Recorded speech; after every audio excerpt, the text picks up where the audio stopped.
Show Baseball podcast. Today is Thursday, February 13th. Pitchers and catchers have reported all around baseball now, so we are getting much closer to baseball being officially back. I am Andrew Parker. I'm your host as always. In today's episode, I was joined by Red Sox prospect Alex Binelas. Now, Binelas has spent the last few seasons there in Portland after coming over in a trade with Milwaukee back in December of 2021.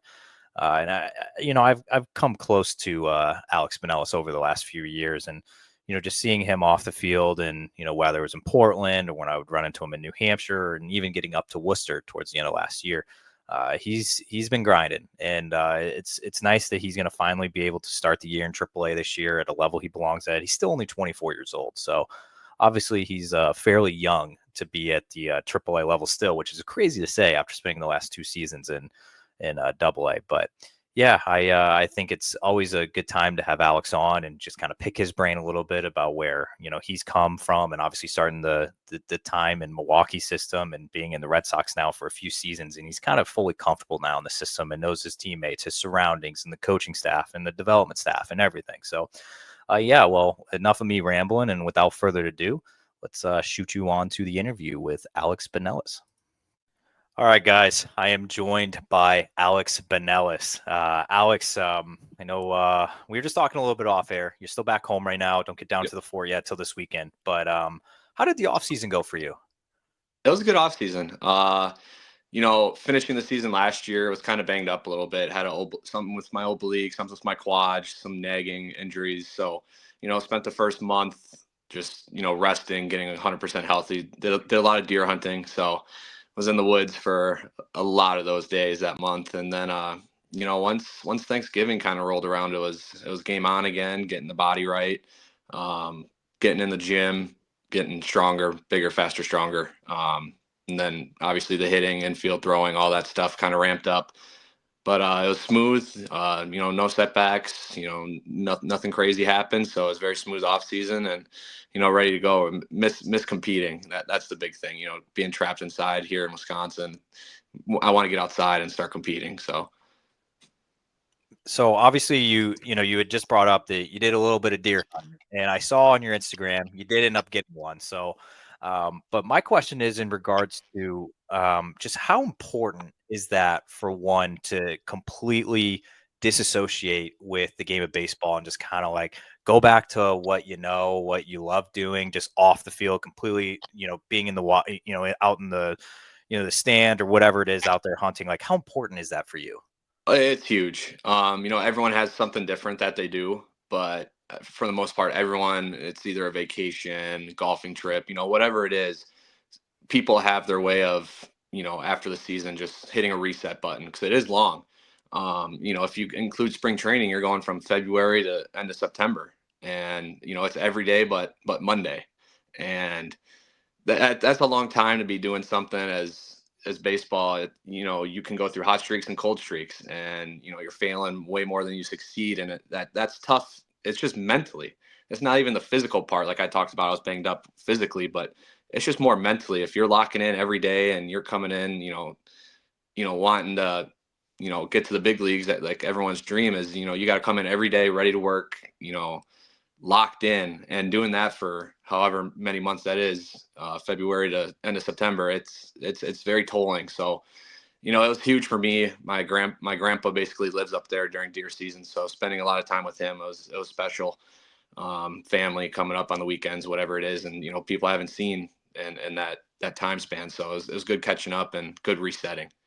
Yeah, I think, I hope a lot of fans like realize it, that you guys are literally away from home for 9 months of the season at this point. Cause obviously you're leaving down to Florida here this Saturday, which is middle of February, and you won't go back to Wisconsin until like for an extended period of time until October rolls around. Pretty much. Yeah.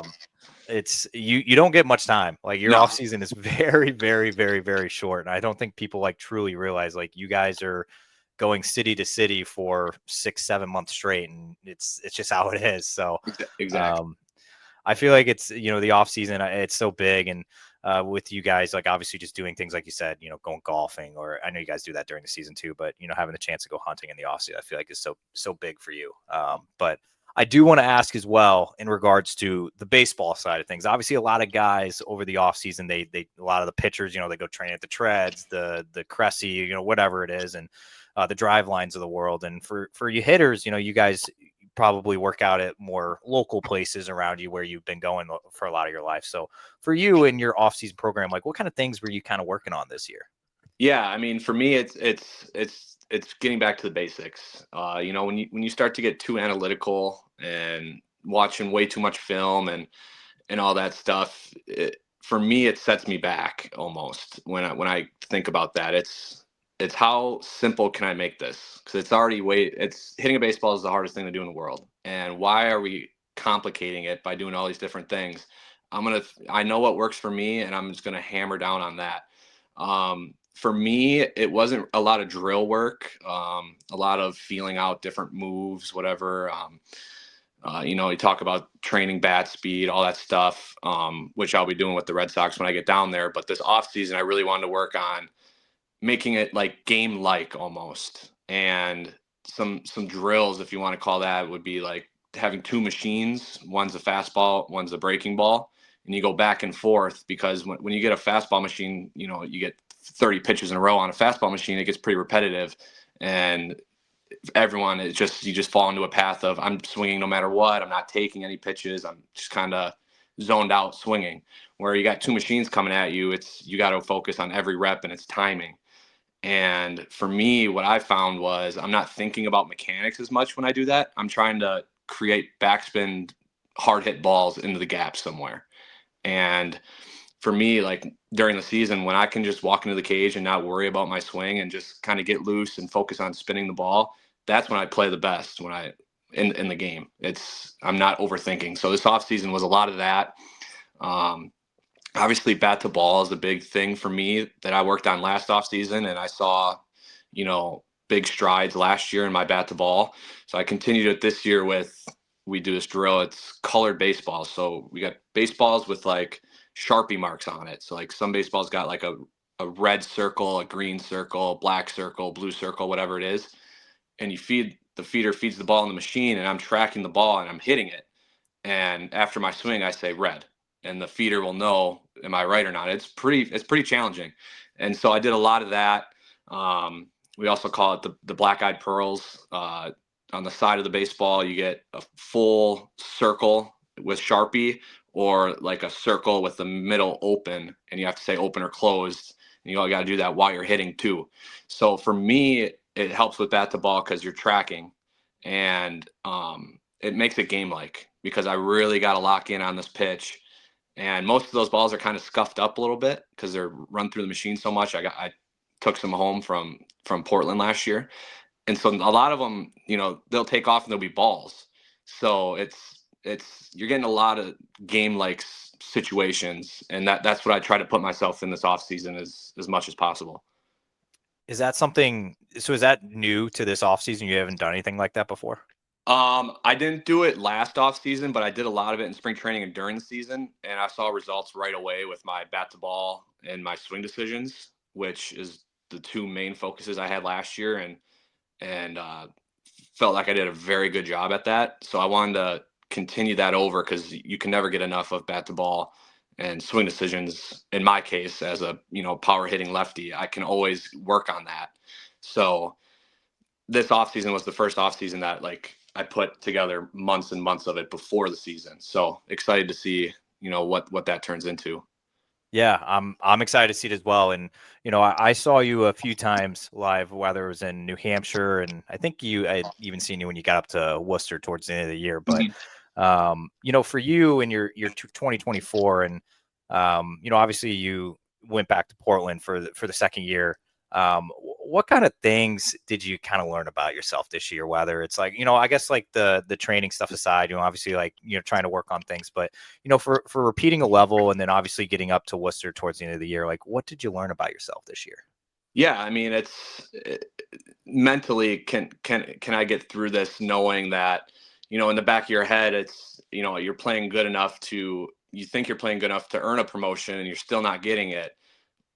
Can I come in every day and be a good teammate and, work my ass off every day? And, I did that every day. And that's something I'm proud of. And especially in Portland this year, we had a super young team, bunch of young guys. So being like that leader to them, I mean, again, like I turned 24 halfway through the season last year. So it's not like I'm some old vet, but I'm still young, but I was an older player in that group in Portland because we were so young and talented.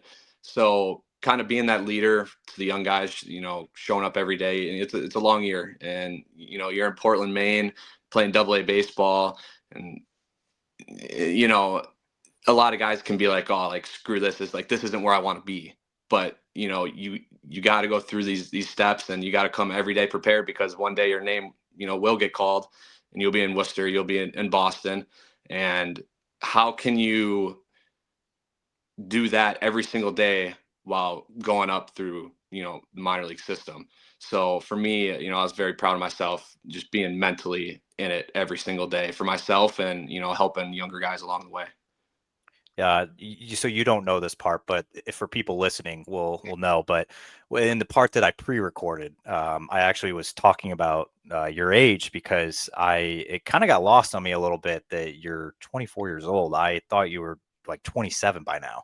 I Yeah. feel like you've been around like the system for a while, and I just feel like you were drafted. I felt like you were drafted like 8 years ago. Like I know. I'm like, Kind of feels and that you way got to like me too. you got you got like a grown man adult beard as well, and it's just like when I was 24, like I'm still kind of patchy, but I was just like, there's no way this guy's only 24 right now. So I did kind of put that into perspective a little bit. I did talk about that a little bit, where it's like, you're still young, like you're not old, like by any means. It's like, and I was kind of seeing like, obviously today's world, like, you're playing alongside a guy, in Roman Anthony, who's 20 years old, and it's like, Right. you got him on one side. Then you got a guy like Cam Boozer last year that made his MLB debut, and he's 32. So it's Yep. like there's not really like a age cap on when you get there. It's just like it's all along the way, I feel like. But That's the beauty of baseball. No other sports like that. Not even close. That's the beauty of baseball. yeah, I mean, with the NFL, it's like you're either in after you get drafted or you're not. It's just Right. like, and like I think all the other sports are like that as well. So you nailed it. All right, so I know your sample size in Worcester was small, and I don't want to assume where you are going to start the season this next year, but let's just put a scenario out there. Let's say you do start the year in Worcester, which I believe you will. But what kind of things are you looking forward to here in spring training? And I guess obviously, like, once the season does start, and if you are in Worcester, what are you looking forward to? Yeah, I mean, looking forward to, kind of like a fresh start almost, spending so much time in Portland. Looking forward to, getting out of Portland, getting to Worcester, and starting a new chapter of this, my baseball career. And I think that's a refreshing thing to hear for myself and a lot of guys that have spent a lot of time in Portland that have the opportunity to, kind of start in Worcester this year. Um, and for me, it's being ready every day, because once you're in Worcester, you're one call away, and it's kind of crazy to think about, but that's reality. And so putting my body physically and mentally, coming in every day, trying to prove to the right people that, hey, like I'm ready for this chance, and at the next level in Boston, which is everyone's dream. So I'm really looking forward to that. You always hear the guys, AAA, you're one step away, one phone call away, and I think that just hearing that is pretty special when you take a step back and think about that. So that's what I'm looking forward to, and obviously getting back with the guys. You know, last year was so fun with playing like with Roman, with Campbell, with Marcelo. All the press that they brought. Everywhere we went, there was 1,000 people outside the freaking stadium asking for an autograph. And I'm just laughing because, they're just like, oh gosh, we're going to be in this crowd for like, 10, 15 minutes before we get to the stadium. And I'm just laughing because it's crazy how much people, were coming to see them, and being a part of that was pretty cool, and how they handled it. But, looking forward to get with the guys. And like I said, just being one call away from the big dream. I mean, I would assume that you haven't seen a team with that much, I guess, like media presence and, people just wanting to be around it as much as they did this past year since your days at Louisville. Has it been that long? Right. Yeah. I mean, even at Louisville, we had a really good team in 2019, and we were in Omaha College World Series. And, I still feel like there was more people wanting to see Roman, Marcelo and Campbell. And then obviously when Teal was there too. So it was fun to see, and, just joking with those guys. And they handled it really well. And it was fun. It was fun and funny at the same time. Got and everything. And I always remember too, like when I was around some of you guys in New Hampshire, when you guys would come down or wherever it was, I remember Riley like asking me like, okay, like, Roman's got some time, or whoever's got time. I was like, well, I'm here to talk to like guys like Blaze and Binelas and Hunter Dobbins. And she kind of looked at me like, oh, that's interesting. But from your perspective as being a guy that's now played with a lot of other top prospects, not even just this year, even like in years past as well. Um, what does that do for you? Obviously, like being in the lineup next to that person, being on the field every day, playing next to them, like, does that up your level a little bit, your competitiveness when you're out there? Yeah, because I mean, minor league baseball is it's different than so many other professional sports where they're on my team, but at the same time, we don't talk about it as much. But in reality, like I'm competing against them too. They're competing against me, even though we're wearing the same jersey in minor league baseball. And it's crazy to even think about and whatever. But when you're in the locker room with these guys, they're family, like they're brothers. And it sounds cliche, but I text these guys all off season, like, miss you, how's it going? Like everything good.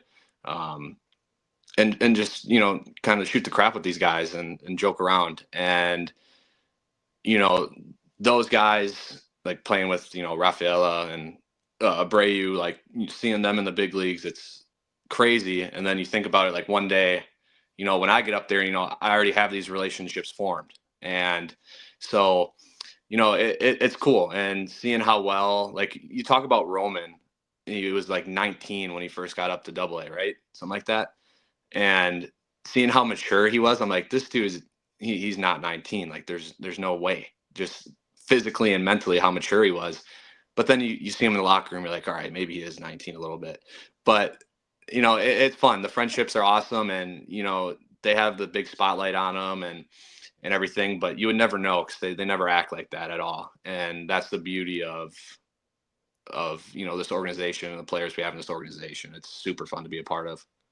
All right, I got one more teammate question for you, and I'm going to shoot to some other stuff to kind of wrap us up. But like we were just talking about, you just listed a bunch of guys. I want to ask you, of all the guys that you've shared a locker room with and been a teammate with over your Red Sox tenure, that have made their MLB debut. You had a few more that did it this year as well, mostly on the pitching side, but that have made their MLB debut. Which one was most special to you? Like, which one were you like, I guess, most proud of? I'm sure you can give me multiple too. I know it's probably a tough question. I don't want to put Yeah. you in the corner, but which one was like that one kind of hit a little extra hard? Um, I'd say seeing Penrod up there. He was a really good guy, good teammate, cool story. Um, you know, he's just the nicest guy ever. And I remember we'd always joke around with him because him and Coffee always had the same shoes, and they would twin in the dugout when they're not pitching, whatever. So we'd always joke around with them. But super down to earth guy. You can come to him about anything. You can joke around with him, be serious with him, and just a great teammate, great locker room guy that you want to be around. And seeing him up there, we were in the Portland locker room, and he was on the TV. It was pretty cool. And that one kind of was like this is pretty sweet. This is cool to watch right now because it's just how nice of a guy he is, and very deserving of that moment. Oh yeah, I just had Zach Penrod on the show last week actually, and obviously his story is very out there, and I feel like a lot of people, if they don't know about it, they need to go look it Right. up and see what he did and where he came from, all within a year and a half. Yeah. Wild. It's not very common, but all right. So I'm going to shifting lanes here back to yourself. You got a really important spring training. I might argue. You can you might rebuttal this if I'm not right, but this might be one of the most important spring trainings for you in your career so far. What are you looking forward to? Just once you get down to Fort Myers this Saturday, and obviously games are going to be starting back up in the next upcoming week. So what kind of things are you looking forward to in this spring training? Just getting out there and competing. Controlling what I can control. You can't really think about the future of, if I do this, this is going to happen or this could happen. It's going to take, one day at a time and, trust the work that I put in this off season. I'm really looking forward to just getting out there, getting back with the guys, competing, trying to get up to the big league games as much as possible. Taking, every game as a, big opportunity to, showcase my skills and, say like I belong here, and as well as learn from those guys. Cause I've played in, plenty of those games, and, watching all those guys, how they prep, how they act in the dugout, how they warm up. I always, love watching that. And, cause they've got to that point in their career where, that's where I want to be one day. It's how much can I learn from these guys, and what can I implement in my game to, get to that level. And so there's a lot of things I'm looking forward to, but I'd say, those are the key things I'm really looking forward to. And, just competing is the big one, being trapped in a cage all winter. I'm excited to get, outside and, see an arm, trying to get me out. So I had Worcester manager Chad Tracy on this show just a couple months ago, and something that he pointed out that going into 25 is, there's always been these steady faces, I feel like, in Worcester over the last like 4-ish years. With, you had like the Ryan Fitzgeralds of the world, you had the Bobby Dahlbecks of the world, those guys were always a constant staple in Worcester's lineup for the last few seasons. And you enter 2025 and neither one of those guys are with the org. And you may have still some guys floating around like Nick Sogard and a few others that have been on the team for the last couple seasons, but there is an opening specifically at first base. And Chad pointed out that something going into this year is there's going to be competition for a lot of the spots there, especially in the infield there in Worcester. So for you, how important and how, like, I guess, motivated does that make you to know that, like, you're possibly starting the year in Worcester and first base is kind of open from last season? So how much does that mean to you that you might have a shot to actually compete for a starting job in AAA? Yeah. In the back of your head, no matter who may be ahead of you on paper, as an athlete, you're competing for that spot no matter what. And to see that, like you said, first base might be open for legit, guys competing for that spot. It's fun. It's exciting. But at the end of the day, it's, you can control what you can control. And, I'm going to come in every day ready to compete, with that in the back of my head. But, as long as I can do what I know I'm capable of doing, the rest will take care of itself. Because if I start thinking about that, things could start spiraling really quick. As a lot of athletes know, if you start thinking about the future and what ifs and whatnot. But it's exciting for sure to see that and have a legit chance at it. It's fun, and that's why we work all off season. That's why all these guys, we work so hard all off season to be in positions like this. All right, my final question here for you, and we'll let you slide. You're going down to Fort Myers on Saturday. I will also be heading down to Fort Myers on Saturday. I lost one of my Zaxby's guys this offseason. I lost Blaze Jordan. He no longer goes to Zaxby's anymore because he's on a diet. So, Whatever. He's trying to eat better. Come on. Whatever. I'm going to let it slide. So I'm going to ask you, am I going to see you at a Fort Myers Zaxby's over the next week? I already told my family, because they like Zaxby's too. I'm like, I will be there Sunday. Like, once I get moved in Saturday in my Airbnb, and after workouts on Sunday at JetBlue, I will be going to Zaxby's. Okay. All right. Well, same.